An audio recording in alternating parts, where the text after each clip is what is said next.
Hi hello welcome to ABJ stories. Climate ఎంత ఫాస్ట్గా change అయిపోతుందో. అమ్మయ్య ఎండొచ్చింది అనేలోపే చిటపట చినుకులు పడుతూ ఉంటే అనుకుంటూ వాన పడిపోతుంది.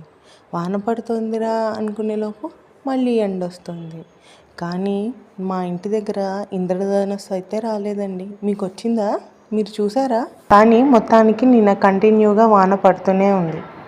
ఇంత చల్లటి వాతావరణంలో వేడివేడిగా తిందామంటే మిరపకాయ బజ్జీ, మిరపకాయలు లేవు. చిటపట చినుకులు పడుతూ ఉంటే ఉల్లిపాయ పకోడీ తింటూ ఉంటే అనుకుంటూ ఉల్లిపాయ పకోడీ చేసుకుందాం రండి. ఉల్లిపాయ పకోడీ, దాంట్లోని మెయిన్ హీరోయిన్ ఒకటే ఇంగ్రీడియంట్, అదేనండి మన ఉల్లిపాయ.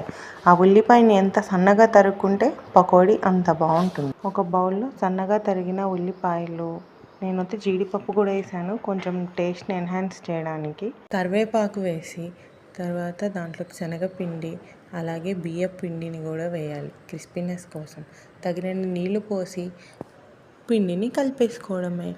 తర్వాత బాండ్లీ పెట్టి అందులో నూనె పోసి నూనె వేడెక్కాక ఈ పకోడీలని వేసేయాలి.